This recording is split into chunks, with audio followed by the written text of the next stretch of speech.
I was born in Podylia. That is a very interesting region of Ukraine. Lots of ancient customs, legends, interesting information from the villages about complementary medicine have been retained here. Podylia is basically one of the most mystical regions and has been known for a very long time as places where the mystical events took place. I was born in the city of Khmelnytsky, and it was there that I have become interested in all those extraordinary things. I was 7 years old at the time. It was before school period. My friends returned from summer holidays they spent in the villages and started to tell about things they saw in those villages. Some people saw how one can collect medicinal herbs and use them to relieve certain diseases. Other people said that the ghosts appear in certain places, where once there has been a church, it went underground, and after that, ghosts started to appear there. So many people saw those ghosts, as well as other mystical events. The matter is that in the period of Soviet Union, all those were forbidden. Hence, one could hear all those only in villages and in some remote places from people who were considered data carriers. For just one day, I have met with a very huge amount of data about such mystical events, as well as about encounters with something that requires awareness, which is not included in our everyday lives and exists somewhere outside, though it is very interesting. So when I saw that people were talking about it, that all those exist, then I had an inner necessity within to study those stuff. I started collecting data then. Unless some of my friends or relatives visited certain village on some business, I went alone and listened to all the conversations possible, namely about meetings with some supernatural events and creatures, as well as about legends, recipes for complementary medicine, ancient rituals that have retained among the people. I memorized all those stuff and then recorded. Over the past few years, I have collected lots of notebooks containing all those data. I have begun to study it and found that it had some regularities, i.e. certain laws that govern all those things. Thus, the laws can be detected. I have realized that scientific atheism is wrong, and that there is actually some supernatural stuff that created our world, our universe, and other universes. So when I have concluded that there was such a source, I had a contact with that source. It happened in Kiev, on Lysa Hora, i.e. when I started to think over what was the source of the universe, I felt some mystery in every tree, every corner, and every leaf. And that mystery was hidden, as they say, in Vedic terms, in every atom of space. So unless one tries to reveal or comprehend that mystery, then a bright golden light appears. It's not just light, but something bigger. It is like placing a gold plate in the sun in summer and watch the reflection of that color.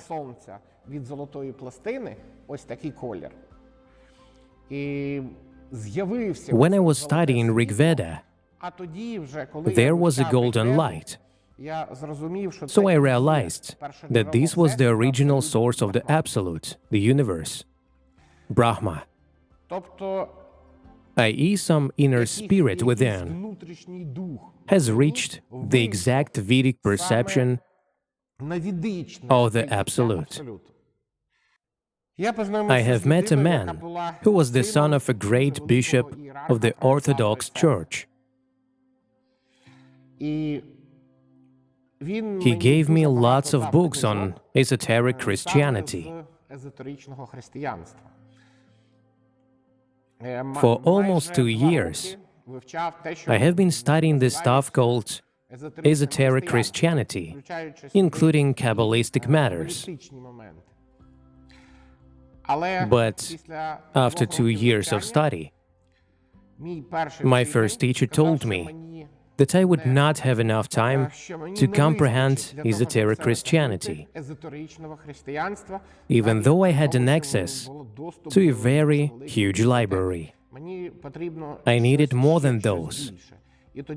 So he introduced me to my Indian teacher, who have been teaching me Vedic knowledge for 5 years. After 5 years of learning, I was initiated into a Brahmana, i.e. a clergyman of the Indian Vedic faith, and got a status of a Brahman recognized in India. Every year I visited India, where I am allowed to perform worship services in large Hindu temples or participate in collective worship, when the service is performed by many Brahmana.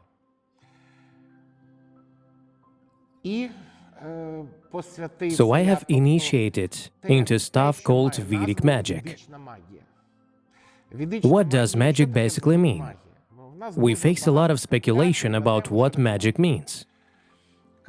They say that magic is some secret words that make sun fall down from the sky, and so on.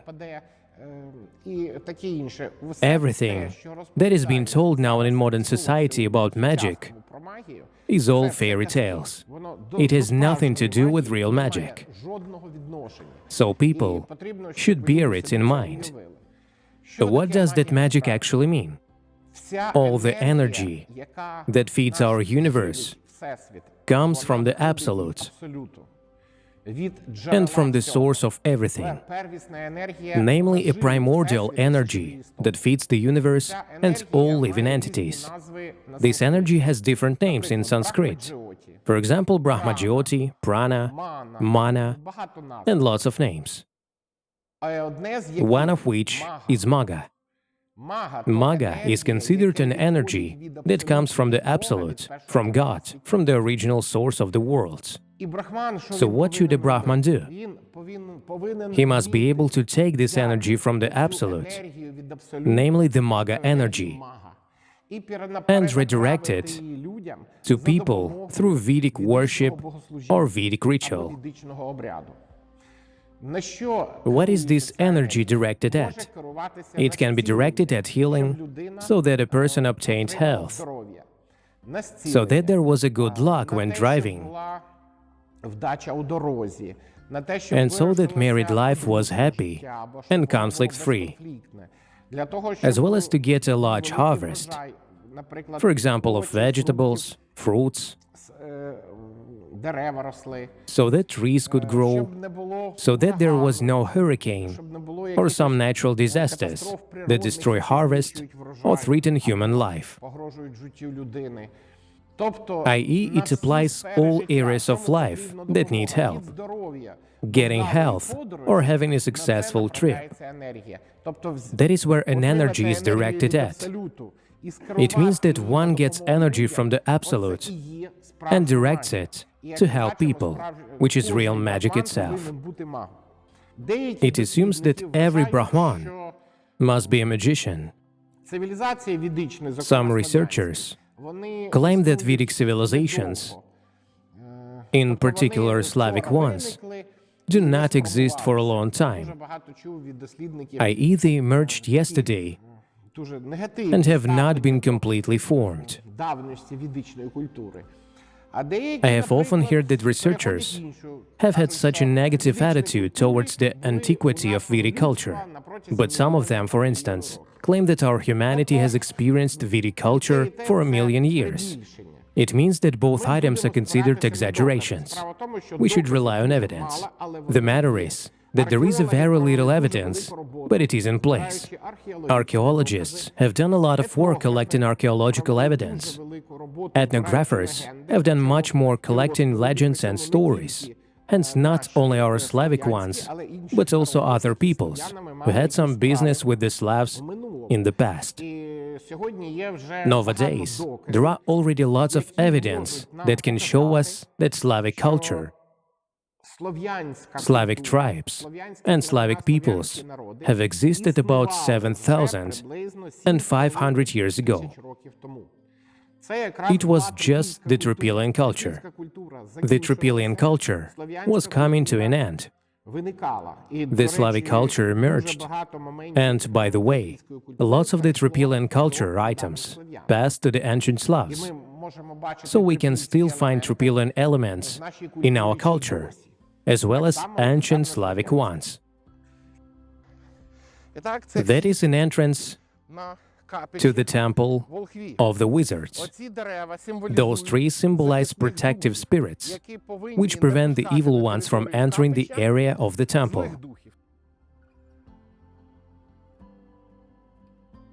Any temple as a sanctuary is considered a model of the universe. You may see that furrow with a protective circle indicating that there we are standing in the area of this world. But crossing the line, we may find ourselves in the area of another world. An entrance to the temple includes the gates from the west. It's a big snake. The matter is that according to Slavic legends, when the world was being created, Veles himself has turned into a giant snake and helped the gods create the earth. It was he who has been creating it, so he still guards it. I.e., it is the embodiment of Veles, the great snake who guards the temple. Next, there is a central composition. Probably you might know that god called Sviatavit. The Zbruch idol, which was found in the Zbruch river in Poland in the last century, has 4 faces. The Zbruch idol is considered Sviatavit having 4 faces. You might know that in Lviv in the Shevchenko Grove there was the main sanctuary once of this very Sviatavit, which has been retained to present. It is considered a square of gods and spirits, namely the elements: air in the east, fire in the south, water in the west, and earth in the north. I.e., those are the 4 corners of the earth and the 4 elements.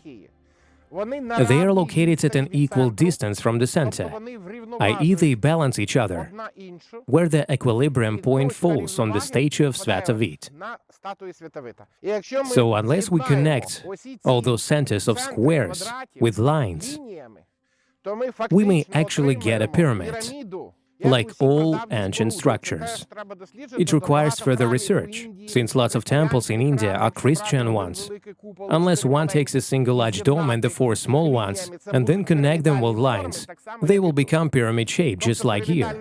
I.e., the pyramid-shaped structures in all ancient and spiritual cultures has an obscure sense and is continuously reproduced. It is a sacrificial stone. The matter is that the southern side in ancient Slavs, as well as in the Hindus, is responsible for the future.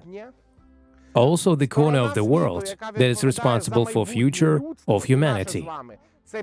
It is assumed that the future comes from the south, hence the future of humanity, and each of us lies in the south. Therefore the gifts to the gods are brought in the south, and it is here that they have placed the altar stone. Gifts are brought to the gods, except for blood, meat, and anything obtained through suffering. Cookies, apples, bread, or water are allowed.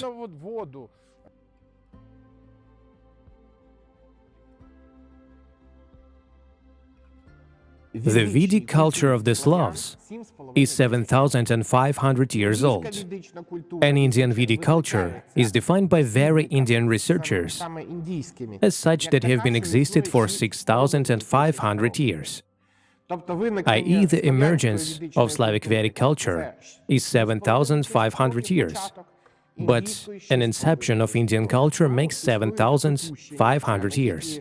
Therefore, the scientists, who by the way have a very large evidence base, assume that our ancient Slavic wizards and priests have introduced Vedic knowledge to various countries worldwide, including India and other countries, and even continents. There they have offered knowledge of this tradition, and they were accepted, well, properly evidenced. For instance, unless you visit Mexico, you may find that the Zapotec Indians have the same patterns on Vyshyvankas as on those in our Poltava Oblast. Or you may find that Vyshyvankas from Podylia are identical to those of Indians of Polynesia with the same pattern, i.e. there is a connection that an ancient Vedic culture has left traces in almost all countries worldwide, even on other continents.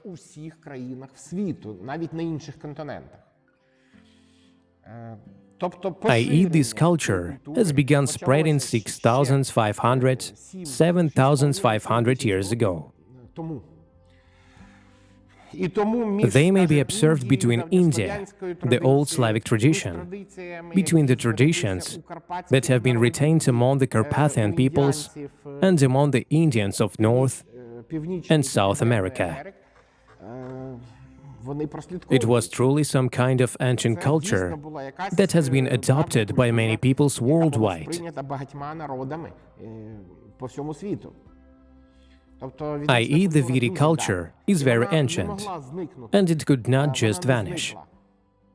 The matter is that when we find what is happening in our culture, we may actually observe a cultural phenomenon being of a mystical and religious significance.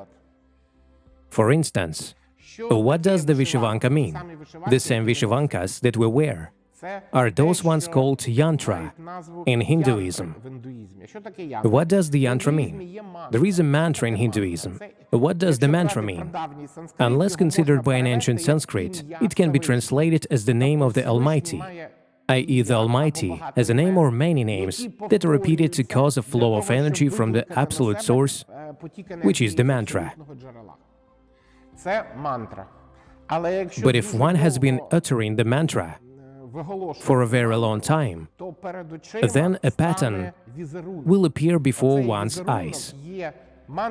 This very pattern is considered the mantra in graphic form. Unless this pattern is drawn, it has the same effect as the mantra itself. One may read the name of God aloud, or look at the pattern, and there will be still the same effect of filling with energy, i.e. Vyshyvankas in the Slavs are yantras. Unless you are in India, then you may find the mantras drawn on the walls of temples. But if you see the ancient Slavic culture, you will find that yantras or patterns are drawn on the walls of buildings, on shirts, on towels, on woven carpets, with elements of the worldview imprinted. For instance, with the alatir stone. Patterns have been applied even to dishes, and it can be seen in any ethnographic museum. I.e. it is the Slavic culture that has been applying those patterns and yantras wherever possible. It is assumed that our wizards have carried the Vedic worldview to India. It has taken roots on the walls of temples, like those yantras. But the Slavs had them on almost all household items. namely on shorts, instruments, pipes, almost any stuff. Since whatever a person does, one subconsciously meditates those patterns for us, as well as has a connection with the Absolute, and obtains additional energy. This energy allows one to get through life efficiently and achieve better results than without having this energy. Energy allows one to get through life more efficiently. They told us that those ragdolls are considered a decoration, including carpets and towels as well. I.e., they told us in the period of Soviet times that it was for nothing, and people had nothing to do but creating some patterns. But it turned out that this was not for nothing, since almost everything we do in culture has a ritual sense. Patterns and signs placed in the space of the log hut are all a ritual and auxiliary means that help to meditate, perform rituals, obtain energy, make wishes true, and so on. Almost everyone tells us that these are just souvenirs, but these are not. These are quite strong ancient items. For instance, a rag doll. I have studied what a rag doll was and still use it in my work. It is considered a Slavic magic tool. The ancient Slavs have believed that there was a Mother Nature who could both destroy and create. Creation, for instance, means growing of gardens, lots of apples, abundance of vegetables, plenty of wheat, as well as the condition when people are satisfied, healthy and smile. That is the nature and its positive sense. But the nature can also have a negative effect. For instance, an earthquake, a strong wind, or hail that is able to destroy harvest. That already assumes a negative force of nature. Thus, the nature can be both positive and negative, since they assume that the nature is a goddess, and the goddess could make magic. Thus, magic already created everything around. What did they use to make magic? They uttered words and used eyes to do magic, since one had to look at something. Therefore, a rag doll was made with no eyes and mouth, so that Mother Nature could show only a positive aspect with no negative one, assuming that it is a symbol of nature.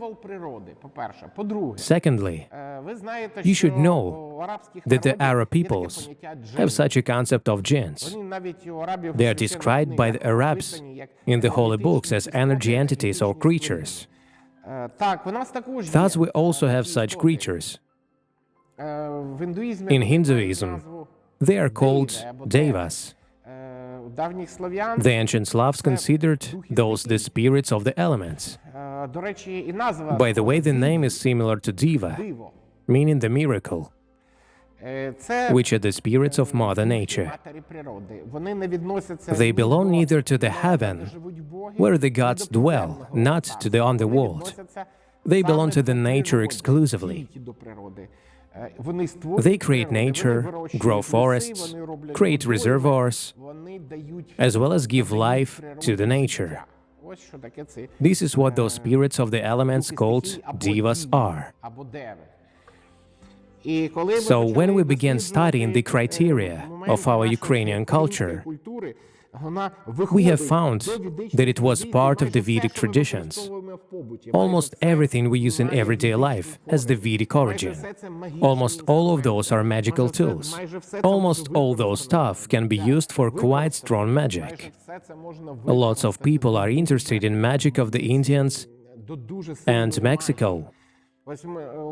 For instance, they read Castaneda or South American Albert Villoldo. They also learn all of that and say what magical techniques are proper, what they know and can do, and which amulets they have. So if one writes a book about our Ukrainian magic, which exists in every village, then the Indians of both Americas will read and say the same thing as we say about Castaneda, since we have a very large Vedic magic retained, and nothing was destroyed. We have considered that everything was lost, destroyed, but it wasn't. All this was retained in the secret places of our culture, our country, in the so-called places of power. There are people who have been retaining such knowledge from generation to generation for thousands of years. One may currently give this knowledge a new life, so that people could use this knowledge and return to their ancient culture. Such people are getting more every day. Lots of Rednoviers, native faith votaries, are reviving old Slavic knowledge, so it will continue to be revived. They often ask me why I choose Hinduism. Well, firstly, because it is the same Vedic culture, as we have once had in the period of wizards. It is clear to every Slav, not only to Ukrainians, but also to Poles, Belarusians, Montenegrins, and all the Slavic peoples, since it is their basics. All those didn't go anywhere. It has remained, and would continue to work and revive, and would be introduced again. The time has come. Why Hinduism? At the time, when I was looking for knowledge and initiation, there was no revival of the old Slavic tradition. Moreover, there was nothing. Every spiritual thing was forbidden during the period of Soviet Union. But why Hinduism? Because when I was learning from my teacher, I felt the same way that he taught me, and what has been written in the same Rig Veda and other Vedic sources. I have been feeling it all before my teacher taught me. It occurred at the genetic level, i.e., I have realized it was mine, and it worked. When one applies to a higher power using some Vedic hymn or mantra, one instantly gets some energy. The person beside, who was sick, immediately gets recovered, and the like. I.e., it works for the good of people. It was proven by actual results. Thus, I was willing those results for people. Therefore, I choose the Hinduism, since it shows an actual result. I guess that it has been proven by practice. By the way, the old Slavic cultures and those ones in India are almost related.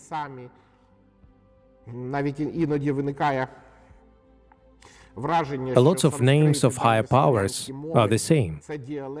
Sometimes it seems that Sanskrit and the ancient Slavic languages are dialects of the same primordial and some great language and various dialects that humanity once used. Since I have the status of a Brahman, I perform temple divine services in India. Though some Hindus claim that only a person born in India can be a Hindu and a Brahman. Unless a person was both in different country, one cannot become a Brahman. That was quite common until about 3 years ago. Theologians of Hinduism analyzed the Vedic texts, and they have argues against it. Any person of any peoples, culture, country or race can convert to Hinduism and become a Brahman. It is clearly stated in Rig Veda and Yajurveda. The restriction has been removed when all the explanations were published. Hence, they have already begun to officially recognize that people who were born in different countries can become Brahmana and were allowed to perform divine services. So nowadays, the attitude towards the so-called foreign Brahmana is completely different than it has been, for instance, 3 years ago. I have participated in many rituals. The matter is that the Vedic rituals of Hinduism are quite interesting. They are still the same rituals that the ancient Slavs once had. For instance, the Agnihotra ritual, which has a lot of variations. There is a very simple Agnihotra ritual, when we take, for instance, a candle and make 3 turns clockwise, then half turn anti-clockwise, then 3 turns and a half anti-clockwise. This is the simplest Agnihotra ever existed. It symbolizes the first manifestation of the Absolute. The Trinity of the Vedic tradition in Hinduism is Brahmana, Vishnu and Shiva. In the ancient Slavs, it is Rod, Svarog and Veles, or the heavenly world, the earthly world, and the underworld, which is the original Trinity, namely the same Triglav, Troyan. One may, for instance, make some wish, and then make turns within 5 minutes with a candle, and that wish will be made very quickly, since Agnihotra generates energy. Unless considered theologically, then the theology of the Vedic tradition is very complex. For instance, Agnihotra means that the Absolute sacrifices itself. Абсолют приносить у жертву сам себе, сам собі, сам собою.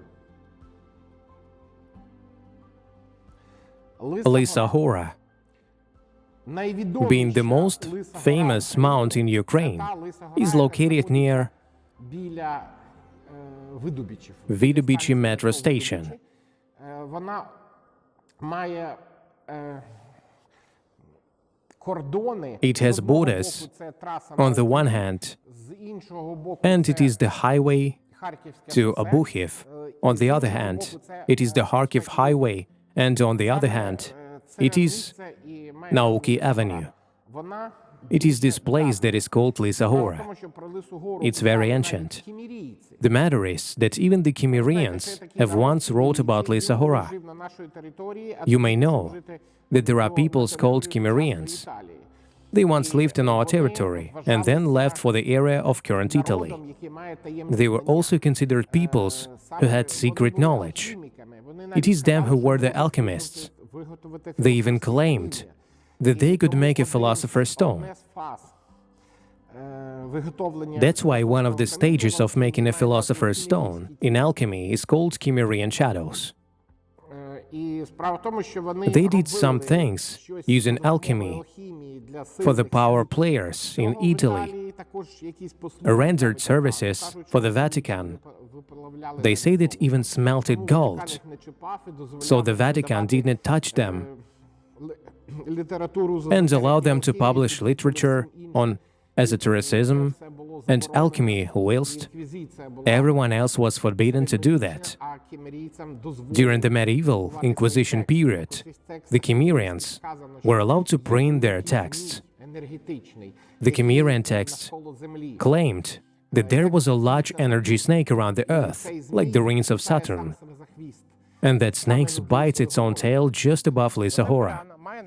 This meadow is called the meadow of wishes, since everything that people ask for higher powers come true here, and the place where that snake bites its tail is Lysa itself.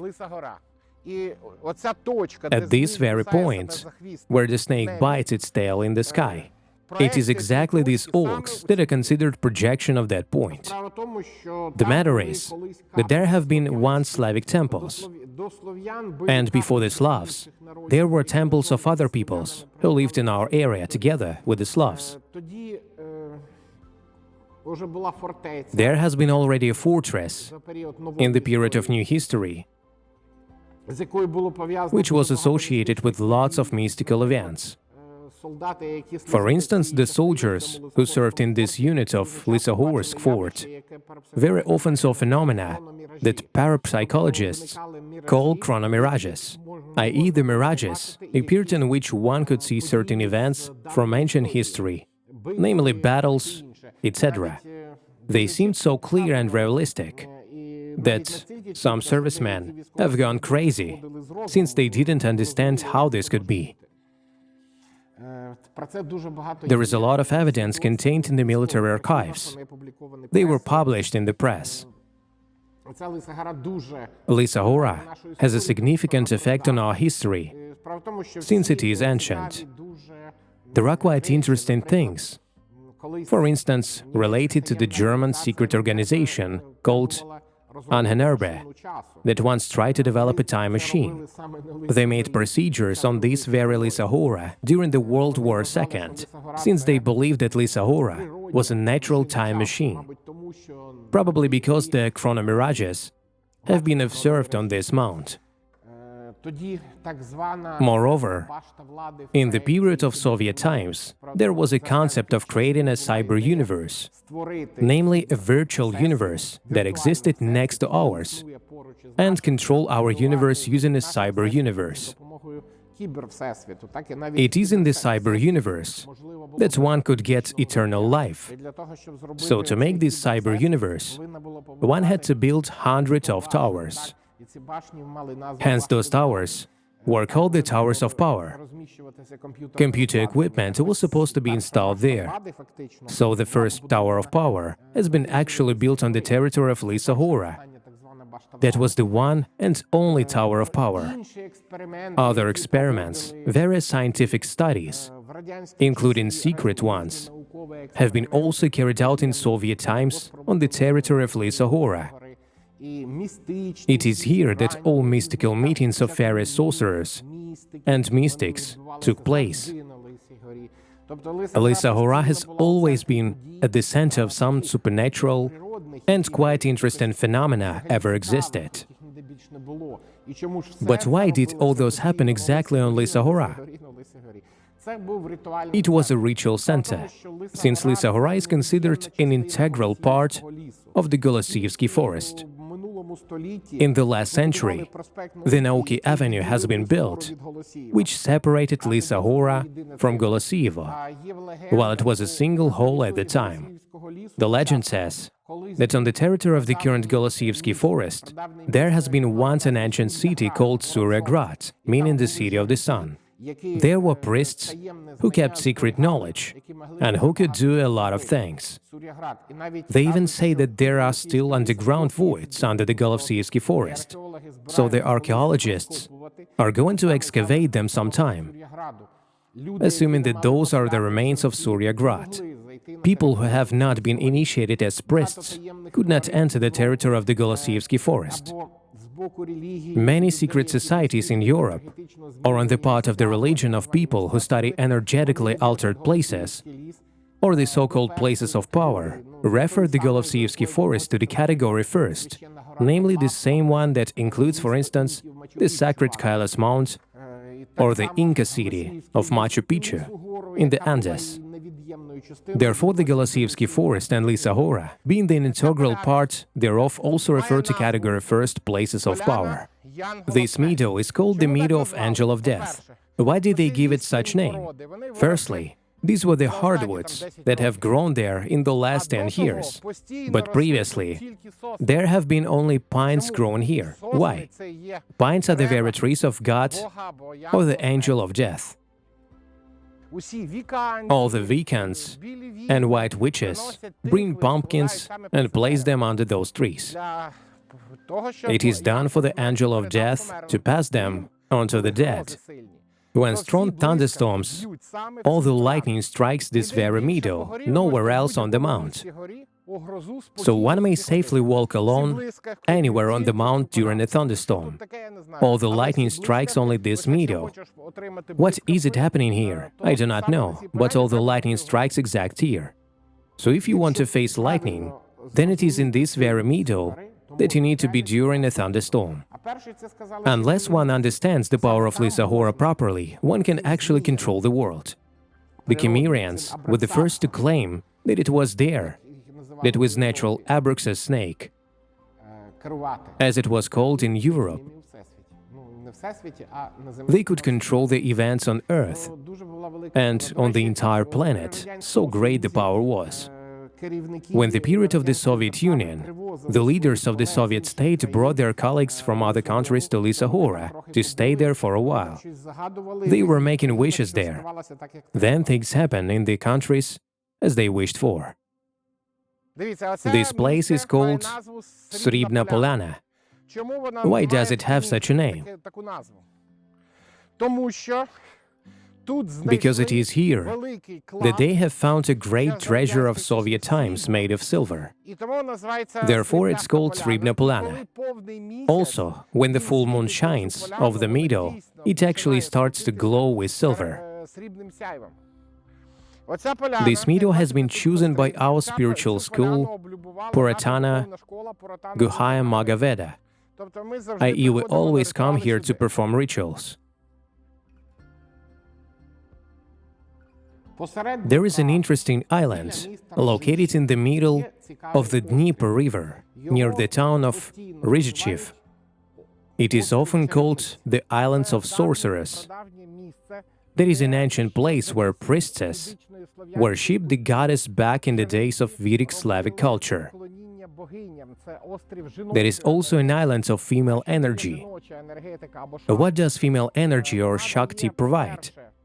Firstly, it provides health, rejuvenation, strength, success in business affairs, namely everything that is called happiness on earth, since it assumes the powers of the Great Mother, the Great Goddess. Therefore, we often perform divine services here and call the energy of Shakti under the Vedic traditions of India. I am currently in a ritual form.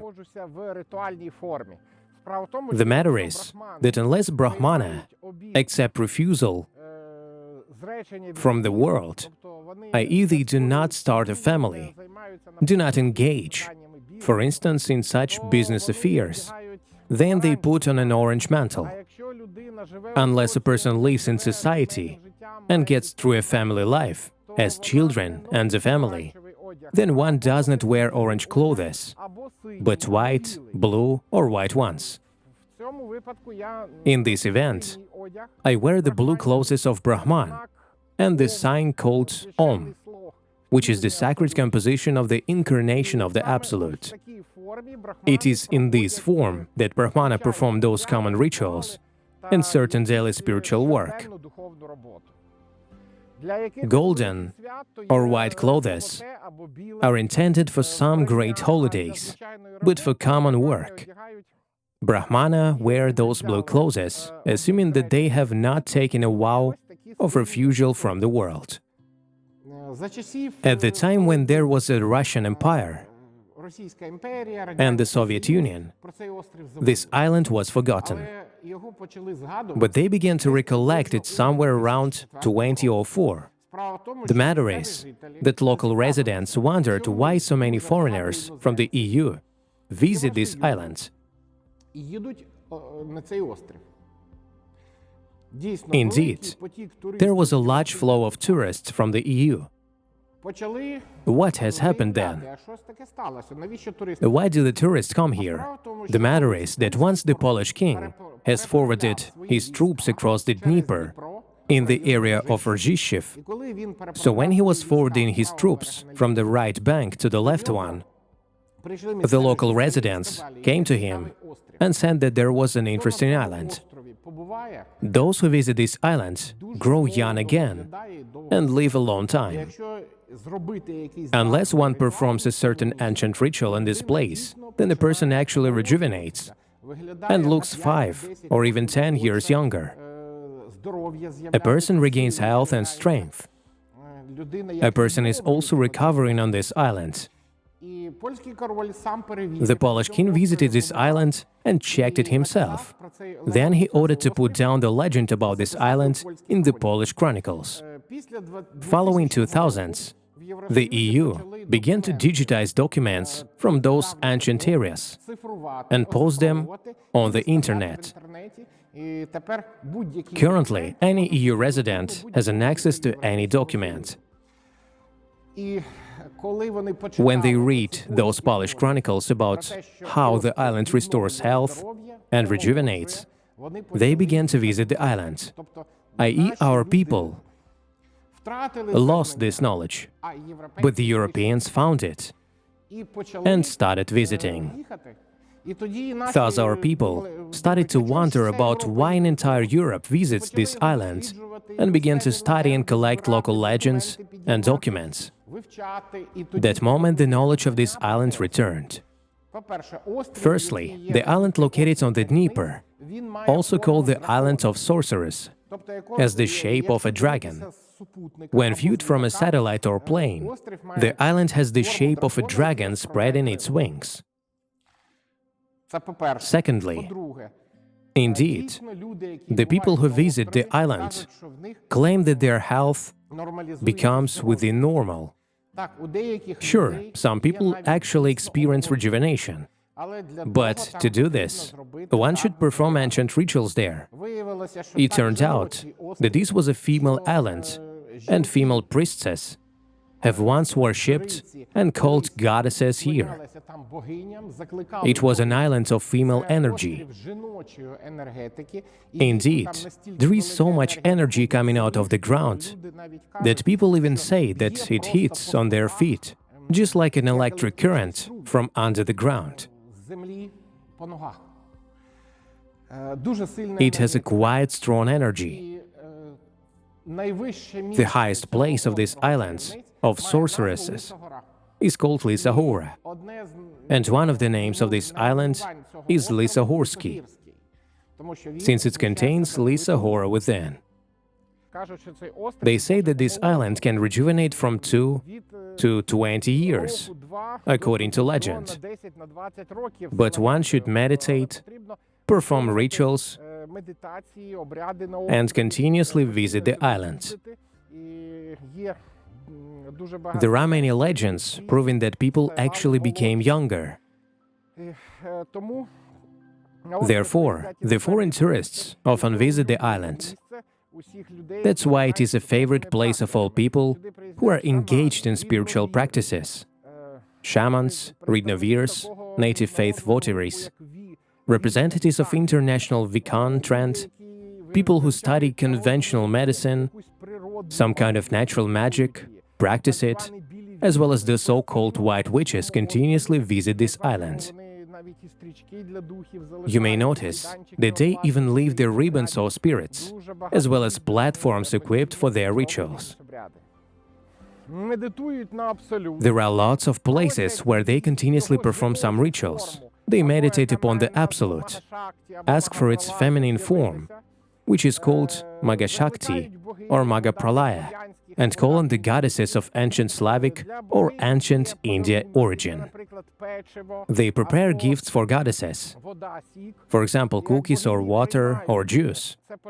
After goddesses accepted those gifts, the food becomes prasada, and that prasada is eaten by people who leave it for the spirits of the islands in the ritual, since the island is considered a place of power. Each place of power is inhabited by the spirits of the elements or diva. It is for them that those gifts are left, so that they could become stronger and revive the nature. It is for rejuvenation purposes that tourists from all over the world, in particular from the EU, come to this island. This island also demonstrates other phenomena.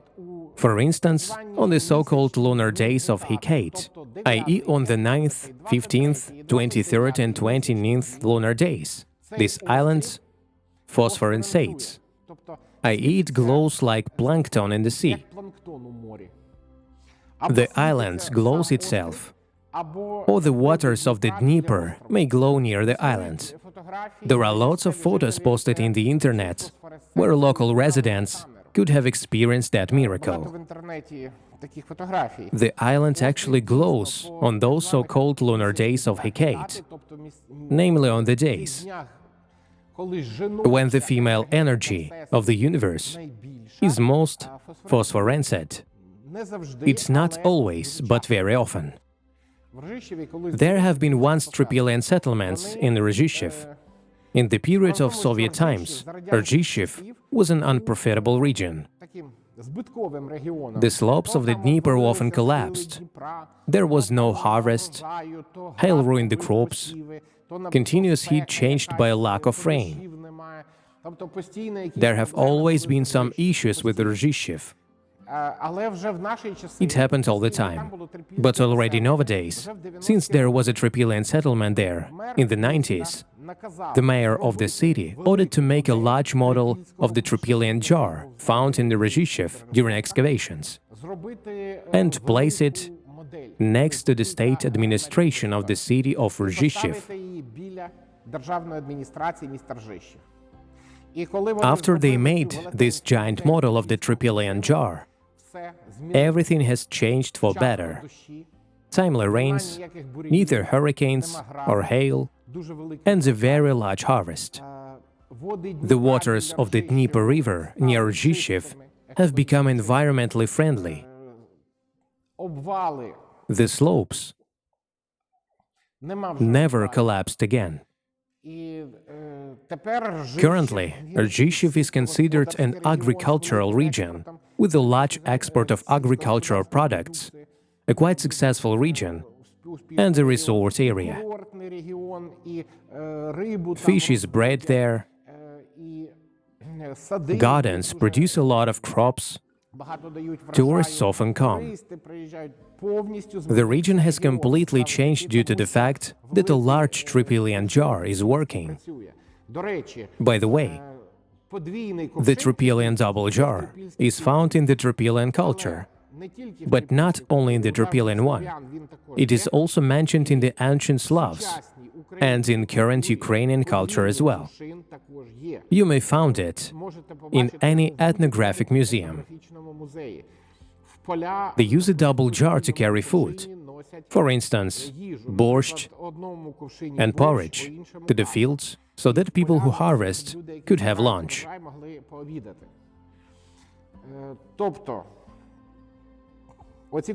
Those Tripolian jars passed from the Tripolian culture to the old Slavic one and are still used in modern Ukraine. It is referred to a magical device, since it is the harmony of space, where two jars are the same yin-yang.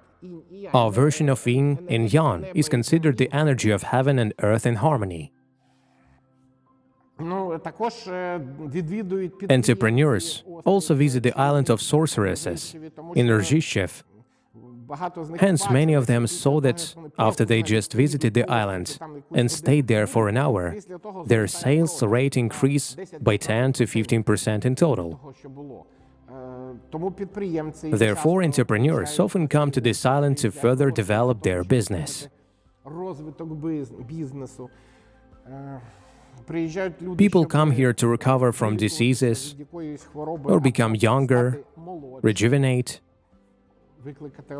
and make a wish.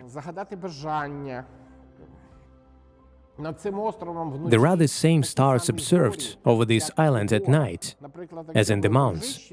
For instance, unless you stop at night in Rezhishev and go out, you may see the same stars as those in Kiev that shine so weak. But they shine so bright like diamonds above the island, just like in the mountains. It is unknown why it happens exactly over the island, but never in other parts of this area.